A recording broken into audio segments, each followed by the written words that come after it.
नमस्कार. तुमच्यासोबतही असं होतं का की घरून व्यवस्थित ब्रेकफास्ट करून निघाला आहात, नाश्ता करून निघाला आहात आणि ऑफिसमध्ये गेल्यावरती 2-2.5 तासानंतरच असं वाटतं की एनर्जी डाऊन झालेली आहे, भूक लागलेली आहे, आता काहीतरी खाल्ल्याशिवाय माझ्याच्याने काही काम होणार नाही. वेल, असं जर होत असेल तर तुम्हाला तुमचं ब्रेकफास्टमध्ये तुम्ही काय घेतात, नाश्त्याला काय घेतात हे तपासून बघावं लागेल. कारण जर तुम्ही ब्रेकफास्टमध्ये काही चुकीच्या गोष्टी घेतल्या तर ऑब्व्हियसली तुम्हाला दुपारपर्यंत जे आहे तुमची एनर्जी लेवल ही डाऊन होऊ शकते. आजच्या व्हिडिओमध्ये आपण बघणार आहोत असे कुठले ब्रेकफास्टचे ऑप्शन्स आहेत जे तुम्ही घेऊ नयेत, वर्स्ट ब्रेकफास्ट ऑप्शन्स, आणि असे कुठले ब्रेकफास्टचे पदार्थ आहेत, हेल्दी ब्रेकफास्ट ऑप्शन्स आहेत जे तुम्ही नियमितपणे नेहमी तुमच्या डाएटमध्ये घ्यावेत. सर्वात आधी बघूया कुठले फूड आयटम्स आपण ब्रेकफास्टमध्ये घेऊ नयेत. Food items that are worst for breakfast. याच्यामध्ये पहिलं येतात शुगरी सिरियल्स. आता शुगरी सिरियल्स काय असतात? वेल, हे नाश्त्याचे प्रकार जे आहेत जे पॅकेटमध्ये येतात, जे आपल्याला ऍड दाखवतात टीव्हीमध्ये, कॉर्नफ्लेक्स म्हणा, व्हीट फ्लेक्स म्हणा, किंवा मुलांसाठी चॉकलेट फ्लेवरमध्ये काही फ्लेक्स येतात ते म्हणा. सो या ज्या गोष्टी आहेत त्यांना ब्रेकफास्ट सिरियल्स म्हणतात. असं क्लेम केला जातो ऍडव्हर्टिजमेंटमध्ये की ह्याच्याने आपल्याला एनर्जी मिळते. येस, ऑफकोर्स याच्याने एनर्जी खूप पटकन रिलीज होते. जेव्हा आपण हे पदार्थ खातो त्यावेळेस अगदी पटकन डायजेस्ट होतात, पटकन एनर्जी रिलीज होते, म्हणजे शुगर रिलीज होते ब्लडमध्ये, आणि पटकन ही एनर्जी रिलीज होते आणि तेवढीच पटकन ही डाऊन पण येते. म्हणजेच काय, एक शुगर स्पाइक जो आहे, ब्लड शुगर लेवल जे आहे ते एकदम वाढतात आणि लगेचच इन्सुलिन रिलीज झालं की एकदम डाऊन येतात. आपल्याला तसं नकोय, आपल्याला सस्टेनेबल रिलीज ऑफ शुगर हवंय. म्हणजेच काय, हळूहळू एनर्जी जी आहे ते आपल्या ब्लडमध्ये किंवा ग्लुकोज जे आहे ते आपल्या ब्लडमध्ये उतरायला हवं. सो हे जे शुगरी सिरियल्स आहेत जे पॅकेटमध्ये मिळतात हे तर अगदी वर्स्ट ऑप्शन आहेत ब्रेकफास्टसाठी. दुसरा पदार्थ जो ब्रेकफास्टमध्ये घेऊ नये तो आहे बेकरी प्रॉडक्ट्स अँड टी. म्हणजे चहा सोबत बेकरी प्रॉडक्ट्स घेणं. आता मी बेकरी प्रॉडक्ट्स खाऊ नका म्हटलं की लोक एकदम अलार्म्ड होऊन जातात की का, इतर लोक तर खूप खातात, वेस्टर्न कंट्रीमध्ये तर ब्रेड वगैरे सर्रास खाल्ला जातो, आम्हाला का तू नको म्हणतेस बेकरी प्रॉडक्ट खाण्यासाठी? वेल, बेकरी प्रॉडक्ट्स हे आपल्याला माहिती आहेत, आपल्याकडे जे मिळतात ते मोस्टली मैद्याचे मिळतात. ते तुम्ही ब्रेड घ्या, बिस्किट्स घ्या, किंवा टोस्ट, खारी, नानखटाई, हे सगळ्या ज्या गोष्टी आहेत त्या सगळ्या मैद्यापासून बनलेल्या असतात आणि त्याच्यामध्ये शुगर पण असते आणि त्याच्यामध्ये अगेन मार्गरीन जो तैलीय पदार्थ असतो तो तर ट्रान्स फॅटच असतो. आणि ह्या सगळ्या गोष्टी ज्या आहेत आपल्या हेल्थसाठी खूप डेट्रिमेंटल आहेत. फर्स्ट ऑफ ऑल, मार्गरीनने कोलेस्ट्रॉल लेवल्स वाढू शकतं, जे काही ट्रान्स फॅट आहे कोलेस्ट्रॉल लेवल्स ते वाढवू शकतं. शुगर असते त्याच्यामध्ये, फक्त शुगरच असते, म्हणजेच पटकन डायजेस्ट होतं हे आणि पटकन ब्लड शुगर लेवल वाढवतं.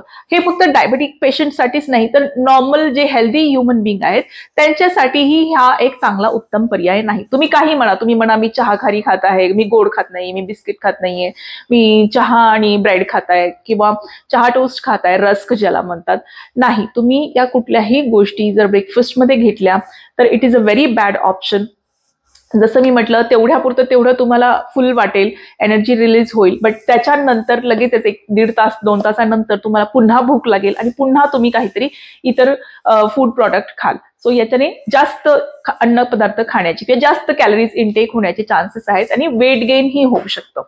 थर्ड फूड ऑप्शन जे तुम्ही ब्रेकफास्टमध्ये अजिबातच इन्क्लूड करायला नकोय ते म्हणजे ब्रेड बटर, टोस्ट बटर ज्याला म्हणतात, किंवा ब्रेड जॅम.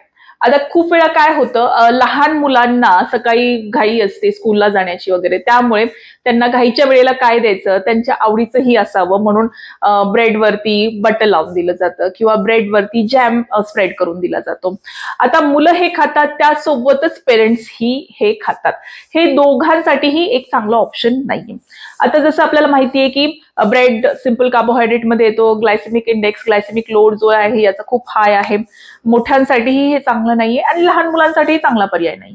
आणि येस, ऑफकोर्स जॅम मध्ये तर भरपूर शुगर असते, त्यामुळे जॅम अवॉइड करावा. बट येस, थोडंफार बटर तुम्ही इन्क्लूड करू शकता, बट हे ब्रेड सोबत आहे. So it is it is not going to do any good for your body. Again, काही जण असं म्हणतात की आम्ही पीनट बटर आणि ब्रेड खातो. येस, पीनट बटर, खूप जणांचा असा गैरसमज आहे की पीनट बटर हे प्रोटीनचा सोर्स आहे. नाही, पीनट बटर हा प्रोटीनचा सोर्स नाही. पीनट बटर हा फॅटचा मेन सोर्स आहे. फॅट खूप असतं पीनट बटरमध्ये आणि थोड्या प्रमाणामध्ये प्रोटीन असतं.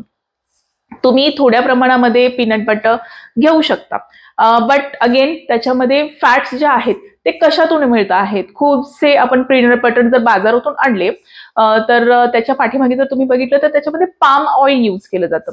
Again palm oil is not good for our health. जर तुम्ही पीनट बटर घरी बनवत असाल आणि तो ब्रेड सोबत खात असाल तर इट इज ओके, पण त्याची ही क्वांटिटी तुम्हाला जी आहे ती बघावी लागेल. 1 किंवा जास्तीत जास्त 2 स्लाइस तुम्ही ब्रेडच्या घेऊ शकता, त्यापेक्षा जास्त नको. आता पीनट बटर मध्ये जसं मी म्हटलं फॅट असतं, गुड फॅट असतं. जर तुम्ही घरी बनवलं तर it is a very good source of fat. Peanut butter जर तुम्ही घरी बनवलं तर it is a very good source of fat. थोडंफार प्रोटीन पण असतं. आणि तुम्ही जर ब्रेड जर होल व्हीट ब्रेड यूज केला ज्याच्यामध्ये भरपूर फायबर असतं, किंवा मल्टीग्रेन ब्रेड यूज केला, किंवा सावरडो ब्रेड जर यूज केला तर it will be a very good option. But white bread आणि पीनट बटर किंवा व्हाईट ब्रेड आणि बटर, व्हाईट ब्रेड आणि jam is a strict no no for a breakfast option.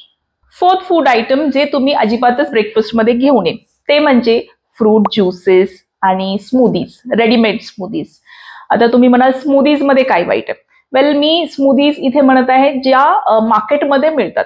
आजकाल बऱ्याचशा मार्केटमध्ये रेडीमेड स्मूदीज पण मिळू लागल्या आहेत.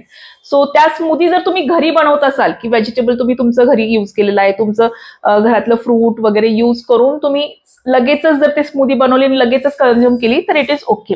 बट जर मार्केटमधली प्री मेड जर स्मूदी असेल तर आय वुड से की ती घेऊ नका. त्याच्यामध्ये ऑब्व्हियसली प्रेझर्वेटिव्ह असणार. Second, fruit juices.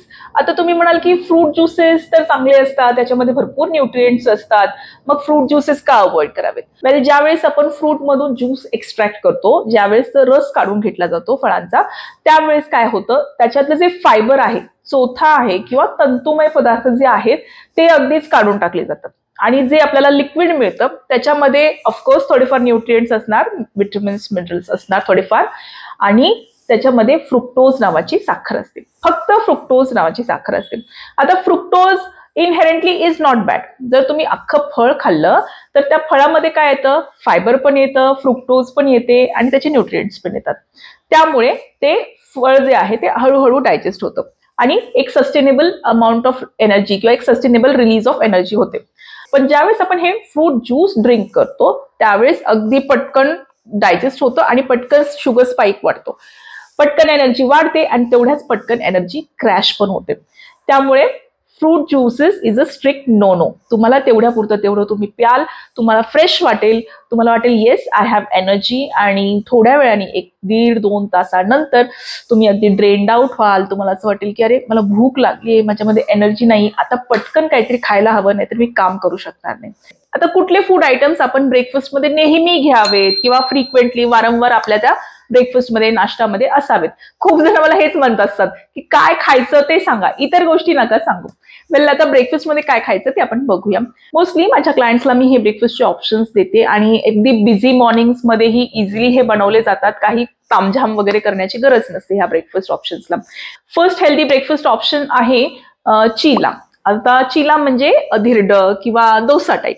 आता हे काय असतं, तर कशाचा बनवायचा आहे चिला? तुम्ही बेसनाचा चिला बनवू शकता, मूग जे असतात हिरवे मूग त्याचा चिला बनवू शकता, मूग डाळीचा चिला बनवू शकता, चणे जे असतात त्याचा चिला बनवू शकता, धिरडे ज्याला आपण म्हणू शकतो, किंवा काही कडधान्य असतात ते मिक्स करून जसं मूग, मसूर किंवा चणे हे व्यवस्थित एकत्र भिजवून त्याला वाटण करून त्याचं छान दुसऱ्या दिवशी तुम्ही डोसा बनवू शकता किंवा चिला बनवू शकता. 1-2 मीडियम साईजचे हे जे चिले आपण खाल्ले तर it will be a very good option. आणि याला त्याच्यासोबत जर तुम्ही दही घेतलं, हंकड म्हणजेच घट्ट दही जर तुम्ही घेतलं तर थोडंसं प्रोटीनही याच्यामध्ये अजून ऍड होईल.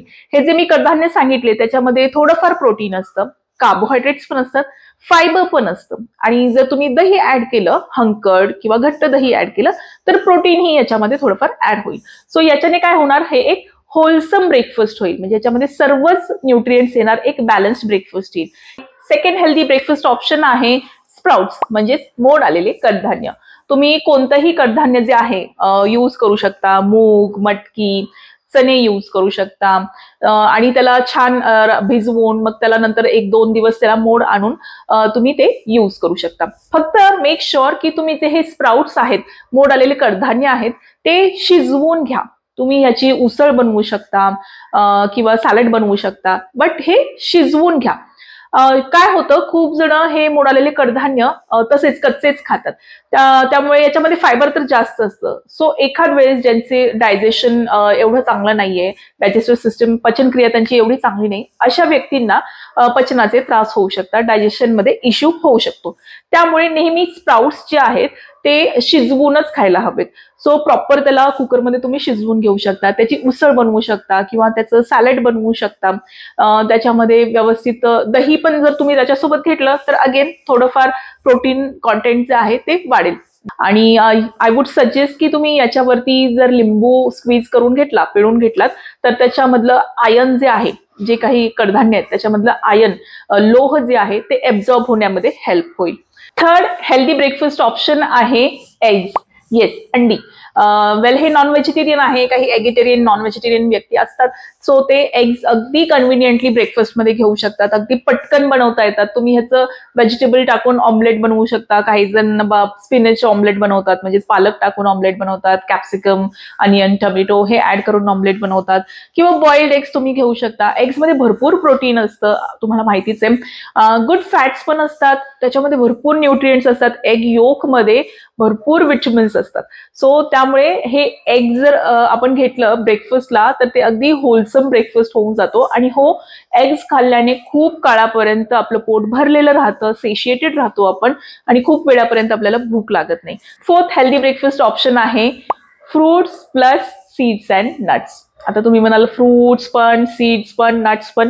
येस, फक्त जर आपण फ्रुट्स खाल्ले ब्रेकफास्टमध्ये तर तेवढं आपण सेशिएटेड राहत नाही, पोट तेवढं भरलेलं राहू शकत नाही खूप वेळ. मग पण यासोबत जर आपण सीड्स आणि नट्स इन्क्लूड केले, सीड्स म्हणजे काय, तेलबिया, याच्यामध्ये जवस आलं, तीळ आलं, पंपकिन सीड्स, फ्लॅक्स सीड्स ज्याला आपण म्हणतो, हे आले. नट्स म्हणजेच काय, बदाम, अक्रोड, काजू, हे सगळे नट्स कॅटेगरीमध्ये आले. सो ह्या फ्रूट सोबत जेव्हा तुम्ही नट्स घेता, एक 4-5 बदाम, एखादं अक्रोड, 1-2 काजू आणि एक चमचा 1.5 चमचा तुम्ही सीड्सचं मिक्सचर घेतलं, म्हणजे तर काय होतं, हे गुड फॅट्स पण तुमच्या पोटामध्ये जातात. आणि जेव्हा तुम्ही ह्या गोष्टी एकत्र घेतात त्यावेळेस ऑफकोर्स तुम्हाला डायजेशन हळूहळू होतं आणि खूप वेळ पोट भरलेलं राहू शकतं. सो हा पण एक खूप चांगला ऑप्शन आहे. मी माझ्या क्लायंट्सला हा ऑप्शन नेहमी देते. जर ज्यांना घाई असते, घाईच्या वेळेला जमत नाही की मला वेगळं काहीतरी बनवून घ्यायचं आहे, तर हा एक खूप चांगला कन्व्हिनियंट ऑप्शन असू शकतो. सो हे होते काही हेल्दी ब्रेकफास्ट ऑप्शन्स जे तुम्ही तुमच्या डाएटमध्ये इन्क्लूड करायला हवेत नेहमीच, आणि काही अनहेल्दी ब्रेकफास्ट ऑप्शन्स जे तुम्ही शक्यतो अवॉइड करायला हवेत. तुम्ही ब्रेकफास्टमध्ये काय घेता रेग्युलरली? चहा चपाती तर घेत नाही ना? हे मला कमेंट सेक्शन मध्ये सांगा. आणि व्हिडिओ कसा वाटला तेही मला सांगा. मला तुम्ही सजेशन्स जर दिले तर मला एक मोटिवेशन मिळतं आणि मला कळतं की माझे व्हिडिओज तुम्हाला आवडतात की नाही. तुम्हाला एखाद्या टॉपिकवरती व्हिडिओ हवा असेल तर त्याचंही मला कमेंट सेक्शन मध्ये सांगा. आणि व्हिडिओ आवडला असेल तर लाईक करा आणि चॅनलला सबस्क्राईब करा. भेटूया पुढील व्हिडिओमध्ये. Till then, bye bye.